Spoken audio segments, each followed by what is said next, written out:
일단은 우리가 지금까지도 불안한 사회에 살아왔죠. 근데 앞으로의 사회에서 우리가 전망할 수 있는 것은 앞으로의 사회는 점점 더 불안한 사회가 될 거예요. 왜냐하면 불안이라고 하는 것은 불확실성에서 나타나거든요. AI 시대에서 우리는 굉장히 지금 빠르게 변하고 있지만 앞으로의 시대는 훨씬 더 빠르게 변할 겁니다. 그래서 저는 AI 시대에서 가장 중요하게 봐야 되는 것은 뭐냐면 변화에 대해서 굉장히 유연성을 가져야 된다고 생각합니다. 그러니까 트렌드에 굉장히 민감할 필요가 있다는 거예요. 지금까지는 아예 세상은 세상이고 나는 그냥 내 식대로 갈 거야 라는 것이 먹혔을 수 있지만 앞으로의 사회에서는 이 세상에 대한 변화에 대한 시각을 보지 않으면 나는 굉장히 동떨어지고 어떤 면에서는 나는 굉장히 열심히 했음에도 불구하고 다른 사람보다 뒤떨어질 수 있는 그런 측면이 있을 수 있다는 거죠. 우리가 어떤 실력을 가지고 있느냐도 중요하지만은 방향성이 무엇인가가 너무나 중요한 시기가 되었다. 이렇게 좀 말씀을 드리고 싶어요. 그래서 세상의 트렌드와 세상의 변화의 흐름에 대해서 계속적으로 서핑할 수 있는 지점들이 굉장히 중요하다고 생각합니다. 두 번째는 저는 회복 탄력성이라고 생각합니다. 그러니까 우리는 앞으로 굉장히 많이 실패할 수 있을 거라고 생각합니다. 이전까지 내가 믿고 있었던 가치라든지 내가 가지고 있었던 여러 가지 지식들이 굉장히 쓸모없게 될 수도 있어요. 지금 많은 코딩 하시는 분들이 막 저한테 와서 이제 얘기할 때가 있어요. 제가 코딩을 엄청 열심히 했는데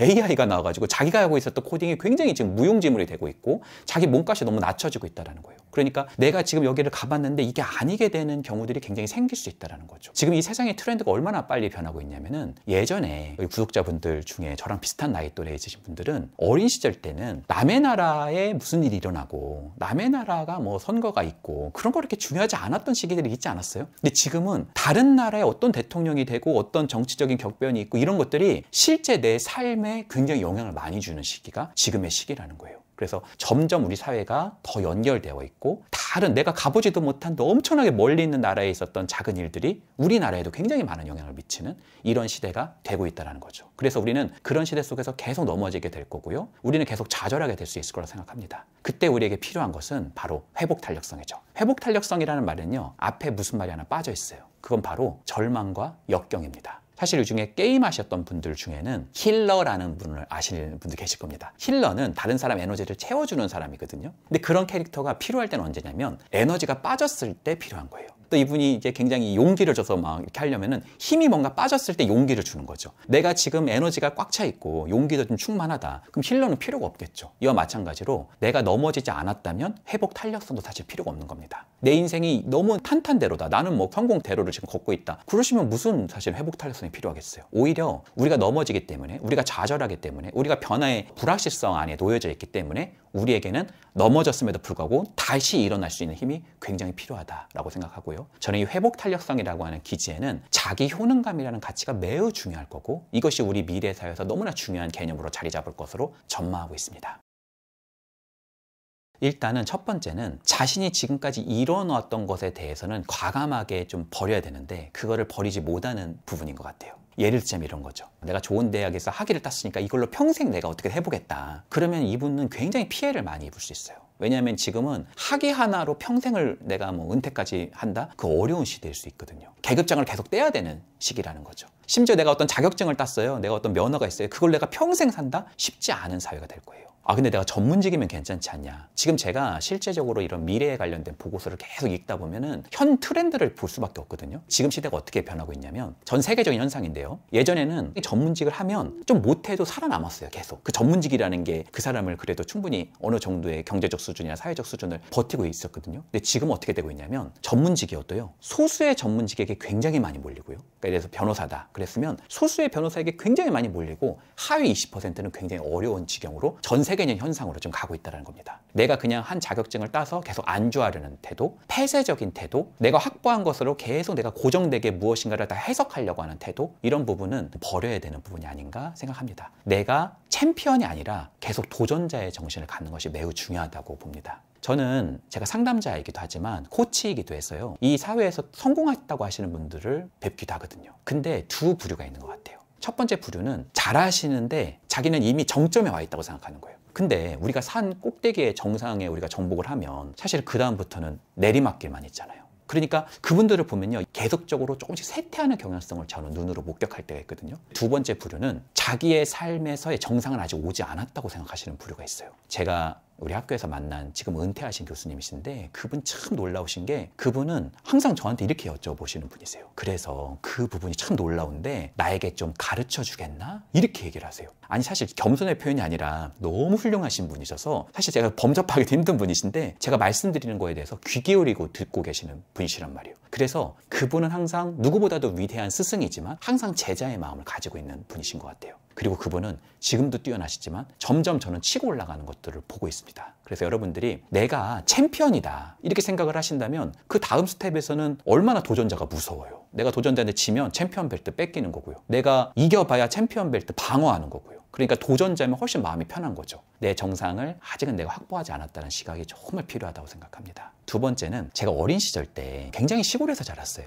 근데 저희 동네에 컴퓨터 학원이 생긴 거예요. 그래서 막 난리가 났어요. 앞으로는 컴퓨터의 시대다. 그래서 제가 아버지에게 설득을 하러 갔죠. 아버지한테 가서요. 앞으로는 컴퓨터의 세대 아빠. 제가 학원을 꼭 가야 됩니다. 컴퓨터 학원을. 이런 얘기를 제가 아버지한테 말씀을 드렸거든요. 그런 컴퓨터 같은 건 잠깐의 유행이래요. 근데 제가 아버지한테 끝까지 제가 이제 아버지를 설득하니까 저희 아버지가 저를 주산학원에 보내면서 컴퓨터가 아무리 빨라봐라. 주산 절대 못 따라간다. 그래서 제가 지금도 주산을 좀 합니다. 그러니까 어떤 면에서는 정말 성실성이라는 것도 필요할 수 있지만 다른 측면에서는 이 트렌드의 방향에서 내가 과거에 있었던 어떤 성공 방식, 내가 과거에 믿고 있었던 진리, 어떤 진실이라고 믿고 있었던 것들이 굉장히 흔들리는 지점들이 많이 나타날 수밖에 없을 것이다. 그래서 내가 이미 확보한 것에 대해서는 과감하게 버릴 줄도 알고 또 더 새로운 게 있으면 좀 융합할 수 있는 통섭의 시대가 지금 오는 것이 아닌가 그렇게 생각을 해보기도 합니다. 이렇게 불안한 AI 시대에 살아남기 위한 능력을 좀 어떻게 키울 수 있을까요? 오히려 AI 시대에서 정말 우리가 집중해야 되는 것은 불확실성에서 나다움을 찾는 것이라고 생각합니다. 사실 AI가 절대로 정복하지 못하는 것이 있습니다.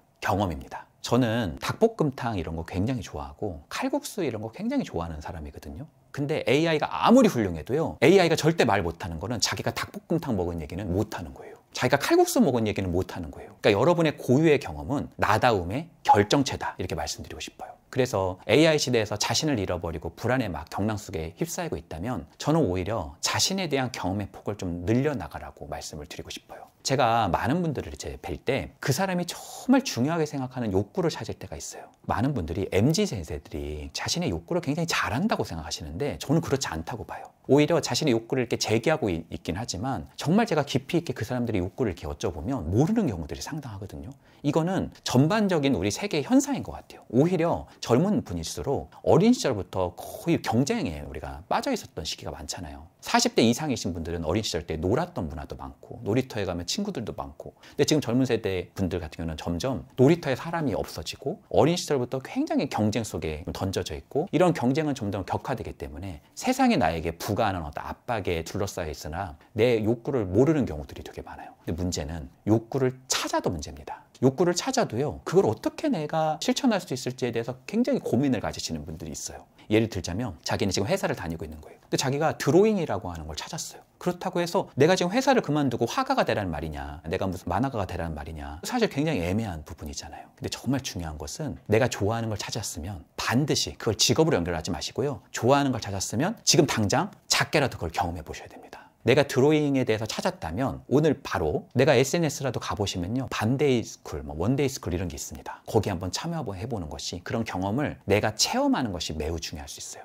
내가 좋아하는 것을 100개를 찾았다고 하더라도요. 경험하지 않은 건 다 휘발될 수 있거든요. 근데 100개를 찾은 것을요. 조금씩 내가 하다 보면 그중에서 가보니까 별게 아닐 수도 있어요. 내가 어린 시절 때 어떤 만화를 보면서 너무 막 감동받았던 것 같은데 한번 읽어보니까 그게 또 아닐 수도 있어요. 근데 어떤 곳은요. 내가 생각했었던 좋아했던 게 한 50 정도인데 가보니까 너무 좋은 거예요. 100, 200 정도 되는 거예요. 그랬을 때 어떻게 보면 삶이라고 하는 것이 약간의 터닝 포인트로 바뀌는 지점들을 저는 볼 수 있습니다. 나답다는 게 뭘까요? 우리는 모두 유기체잖아요. AI는 0과 1로 되어 있지만 우리는 숨을 쉬고 있는 존재란 말이에요. 그러니까 숨을 쉬고 있는 존재는 허파와 심장이 있다는 거고 우리는 무엇인가의 감각 경험을 할 수 있다는 거죠. 그 경험을 늘려나갈수록 정말 나다움이라는 것은 내가 가지고 있는 상상력, 내가 가지고 있는 정말 열망하는 거, 내가 가지고 있는 어떤 강렬한 욕구 이것은 체험적인 요소다. 그래서 경험의 폭을 늘려나가는 것이 매우 중요하다라고 말씀드리고 싶습니다. 그다음에 이제 구체적으로 살아남기 위한 능력을 어떻게 키우거나 발휘할 수 있을까요? 아마존의 창립자이신 제프 베조스라는 사람이 CEO로 이제 물러나면 만나면서 마지막 주주 서원에서 이런 말씀하셨다고 해요. Just be yourself. 내 자신이 되라는 뜻은 그냥 가만히 앉아서 내 자신이 무엇인가를 어떤 면에서는 이렇게 따져 들어가고 물어보는 것이 아니라 세상이라고 하는 그런 거친 파도 속에서도 나 다음을 찾기 위해서 끊임없이 에너지를 쓰는 것이다. 이렇게 표현을 하거든요. 세상은 어떻게 보면 죽음에 이르는 항해 아닐까요? 우리 삶은 죽음으로 가잖아요.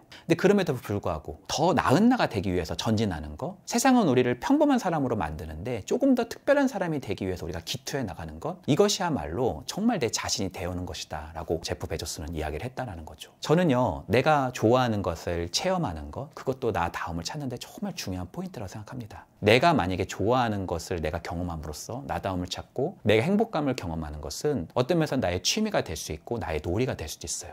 근데 내가 그 좋아하는 것이 정말 좋아하는 것으로 머물지 않고 그게 업이 될 수 있을까? 내가 취미로 생각하고 있는 것을 실제 업으로 하고 있는 스승님이 있습니다. 우리 사회에는 정말 뛰어난 분들이 있어요. 그분에게 가서 배우는 거예요. 요즘에는 그런 분들 만나기 힘들지 않냐. 요즘에는 자기 PR의 시대라 저희 분야에도 정말 훌륭하신 분이 지금 유튜브에 엄청 나오시더라고요. 놀면서 배우는 심리학에도 굉장히 많으십니다. 그래서 그런 분들에게 가서 내가 자꾸 배워보는 거, 내가 정말 성장하고 싶은 것을 배우고 그것을 내 것으로 계속 내가 강화시키는 훈련, 배우고 익히고 피드백하고 다시 배우고, 이 과정은 어떤 면에서는 나에게 티핑 포인트를 형성한다라고 말씀드릴 수 있어요. 우리가 단기간에 무엇인가를 이루는 것은 굉장히 어렵습니다. 내가 99도까지 물은 끓지 않죠. 근데 그 지점에서 한번 임계점을 넘어가는 순간 나는 좀 더 나은 사람이 될 수 있고요. 내가 정말 압도적으로 무엇인가를 잘한다면 그건 큰 내면의 경쟁력이 될 수가 있겠죠. 여러분, 직장 생활이라는 것은 기본적으로 내가 좋아하는 것을 하는 공간이 아닙니다. 사실은 회사가 요구하는 걸 내가 해야 되지 내가 좋아하는 걸 하는 것은 굉장히 어렵습니다. 그러니까